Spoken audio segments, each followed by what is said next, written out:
Salamat, Pastor. Good evening, church. Salamat sa higayon nga gitugot sa Ginoo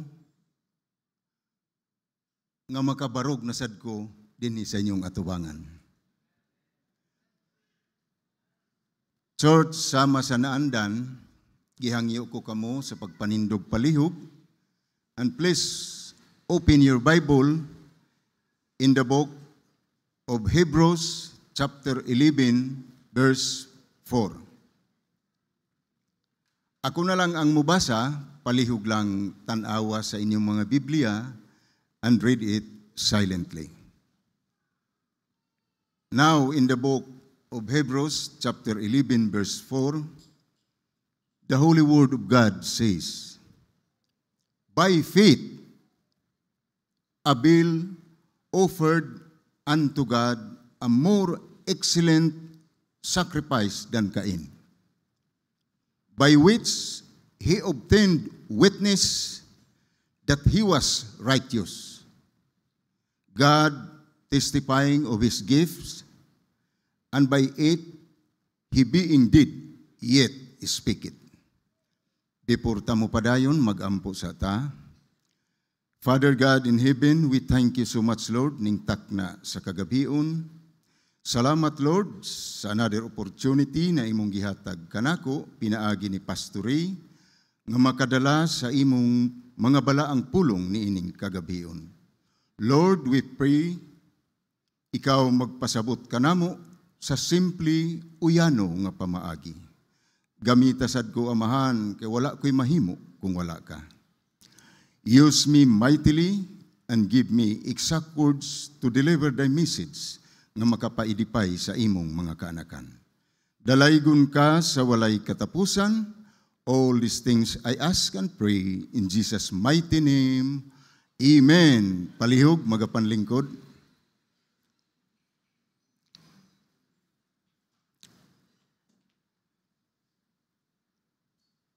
Church, all of us have faith. Bisan ang mga believers or bisan ang mga nagkalain-lain nga relihiyon, aduna pud sila'y pagtuo. But sad to say, ang uban nagtuo nga ang kaluwasan pinaagi sa pagpabautismo.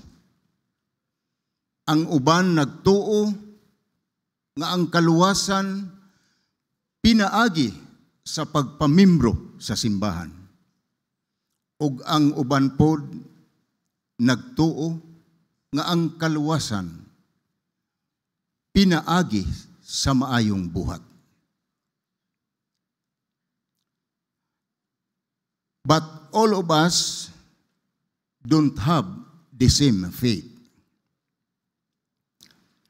But we thank God, we as a Bible Baptist Christians,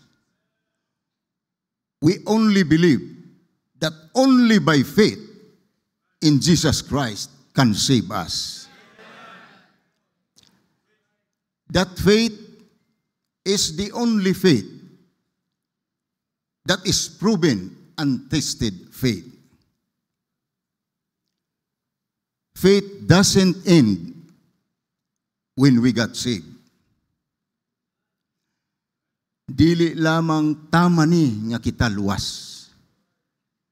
Kay ang pagtuo mag-produce na og characteristics or mga kinaiya nga atong makita sa mga heroes of faith nga gihisgutan sa Hebrews chapter 11.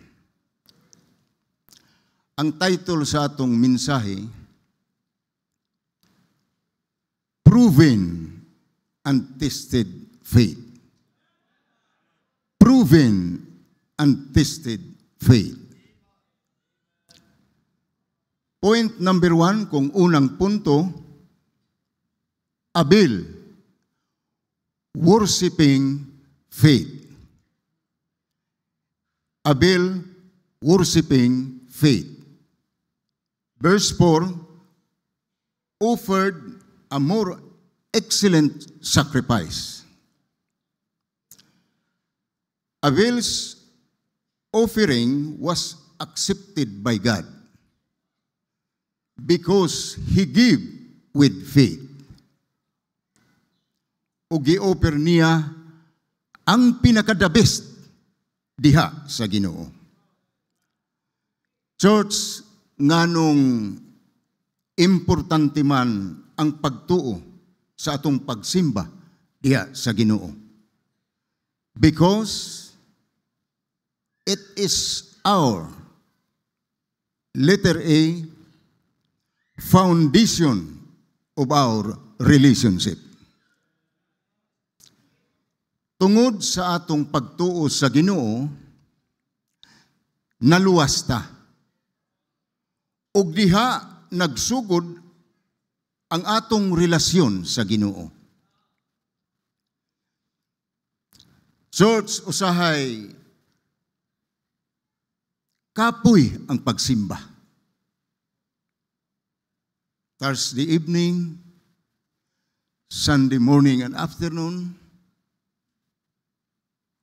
kung wala tay relasyon sa Ginoo, kapuyon ta kung wala tay relasyon sa Ginoo. Dapat, church, atong susihon kung naa na ba tay relasyon sa Dios o tinuod na bagyod ta nga luwas.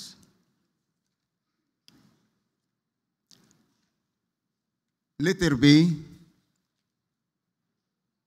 demonstration of our belief.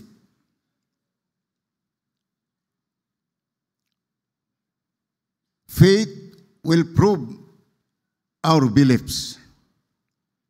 Nga bisan sa kalisod or sa mga pagsulay sa atong kinabuhi, apan makita gihapon ta sa simbahan.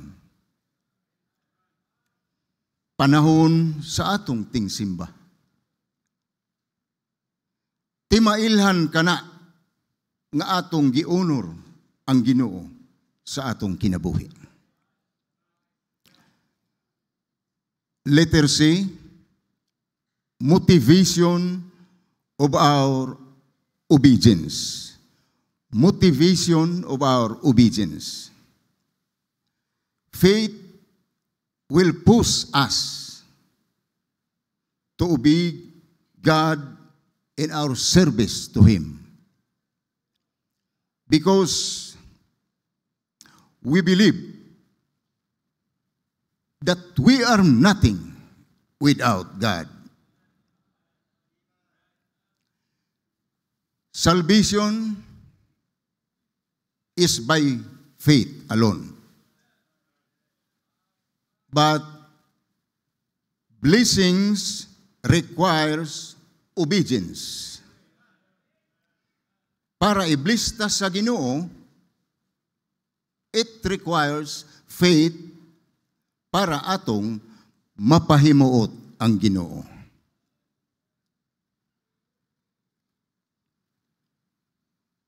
Point number 2, Enoch, walking faith. Enoch, walking faith. In verse 5, was translated, he pleased God. Church, aside man siguro tano, nga si Enoch is one of a person in the Bible nga wala naka-experience og kamatayon. But gamay ra ang verses nga naghisgot about Enoch. But usa siya sa mga examples of faith. Sa Hebrews chapter 11. Tungod sa iyang consistent nga paglakaw ug pagkinabuhi diha sa Ginoo. Letter A, faith requires a consistent walk with God. Enoch walk with God means nagkinabuhi siya uban ang Diyos consistently. Gusto sa Diyos nga bisan sa kalisod o kahayahay, magpabilin ta uban sa Ginoo. Letter B, faith is the key to please God. Faith is the key to please God. Without faith, it is impossible to please Him. Kung gusto ta nga mahimuot ang Ginoo sa atong kinabuhi, dapat hugot atong pagtuo o pagsalig diha sa Ginoo. Sama ni Enoch.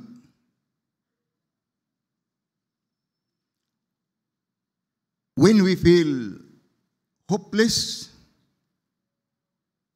remember that faith is the substance of things hoped for. Atong pagtuo makita na sa Ginoo nga totally dependent or nagsalig bagyod taniya. Letter C, faith will give us encouragement. Faith will give us encouragement. If hugot atong pagtuo o pagsalig sa Ginoo, yes, ma-encourage ta ana. Kay nagtuo man ta nga dili yud ta pakyason sa Ginoo. Our labor and sacrifice in the Lord is not in vain.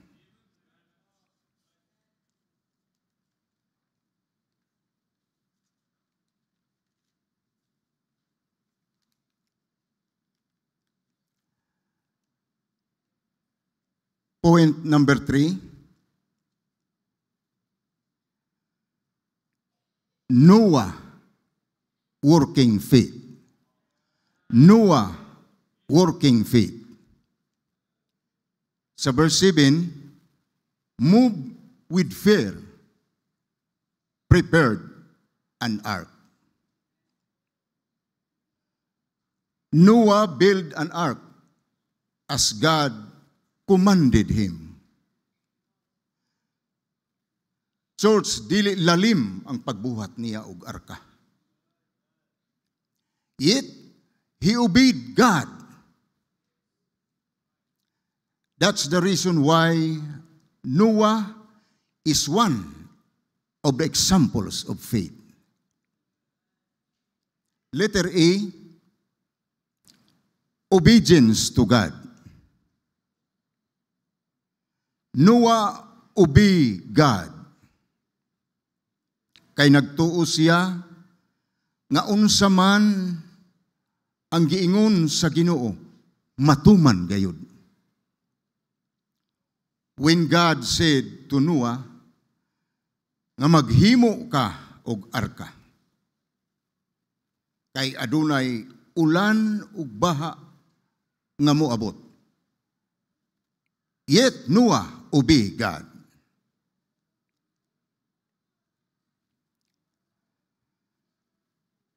Three things we learn from Noah's life.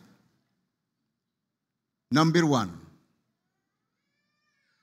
God will not tolerate disobedience and wickedness. Church, if magpadayon tagihapon sa binuhatan sa kalibutan, sama sa inom-inom, sugal, sigarilyo.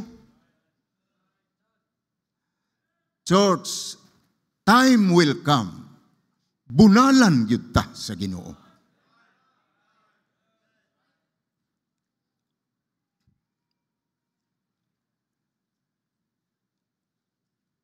Like sa panahon ni Noah.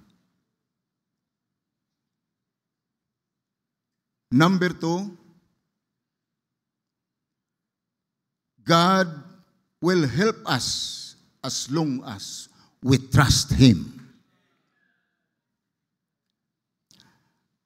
As I've said earlier, it's not easy to build an ark. But yet, Noah obeyed. All that God commanded us sa atong kinabuhi. Even if it is difficult, but remember always, all we have to do is to trust God.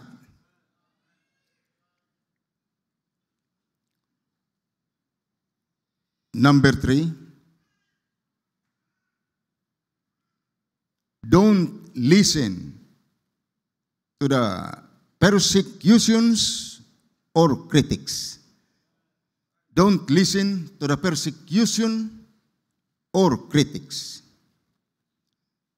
Church, kung asa ning nangalagad ta sa Ginoo, daghan na hinuon mangdaot sa atua. Even sa atong family, relatives. But, padayon lang ta. Someday, makita nila ang tinuod nga Diyos nga atong gialagaran. Remember Noah sa iyang paghimo og arka? Gibugal-bugalan siya. Giingnan pa siya nga nabuang naman siguro ng tawhana. But church, sa dihang nagsugod na ang ulan, to make this story short, nangahadlok na tong mga tawhana nga nagbugal-bugal kang Noah. Kay kusog naman ang ulan ug baha. Nangayo na sila tabang, apan, sirado na ang arka. Ulahin na ang tanan.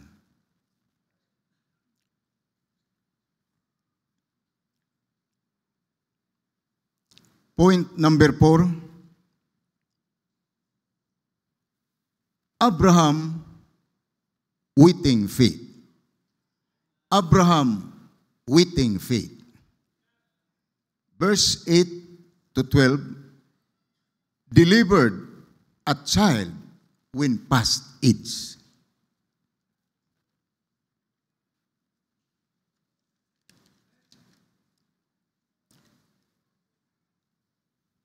When God promised Abraham, he is 75 years old. And Isaac was born when he is 100 years old. He waited for 25 years. Imagine higala igsuon, 25 years nagulat si Abraham. I'm sorry.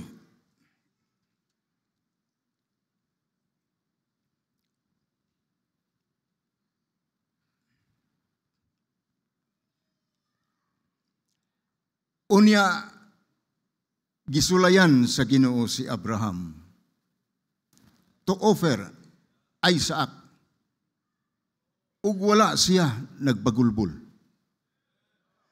Imagine 25 years, siya nga naghulat, unya, ihalad radi ay dayon niya, and yet, Abraham obeyed God. Ug makita nato how God blesses Abraham because of his faith and obedience. Three things we learn from Abraham's life. Number one, his trust to God. His trust to God. The faith of Abraham is not only that faith that God can do everything. Apan nagtuo siya nga kung unsa man ang saad sa Ginoo, iya gyud tumanon. Number two, faith can make miracles. Faith can make miracles. Abraham trust God nga magkaanak sila ni Sarah. Even in old age. Abraham is 100 years old sa dihang nataw si Isaac. While Sarah is 90 years old. Church, kung sa tawhanon lang, imposible manganak si Sarah, 90 years old na. Di ba, sa kalibutan, ang babae, wala ko masayop, murag 42, minupos na. Pero Sarah, 90 years old, nanganak pa. Kung sa tao lang, imposible. But for with God, nothing shall be impossible.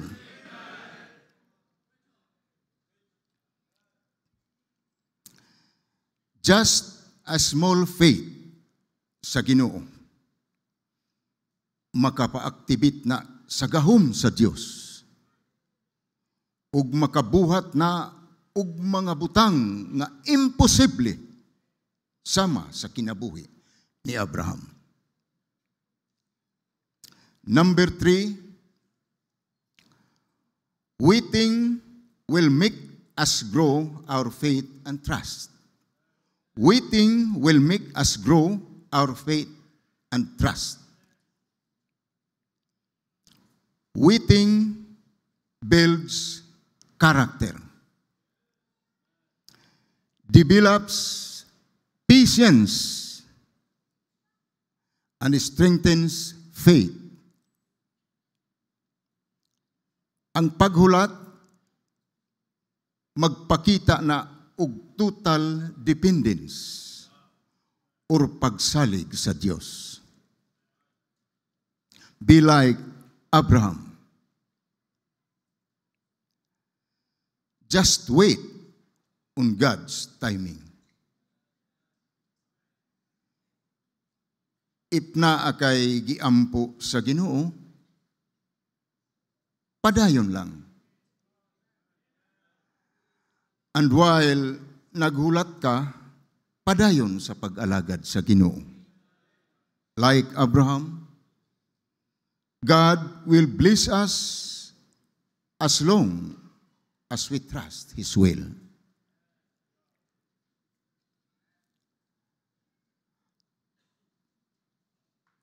Sa atong conclusion, para mugruta atong pagtuo, tun-an nato ang kinabuhi sa mga examples of faith. like Abel, Enoch, Noah, and Abraham. Ug uban pa nga mga Bible characters. A faith that is proven and tested is a worshiping faith, walking faith, working faith, and waiting faith. Church, we hope and we pray na aduna tayo nasabtan sa iyang mensahe ni ining kagabion. Once again, church, good evening and God bless us all.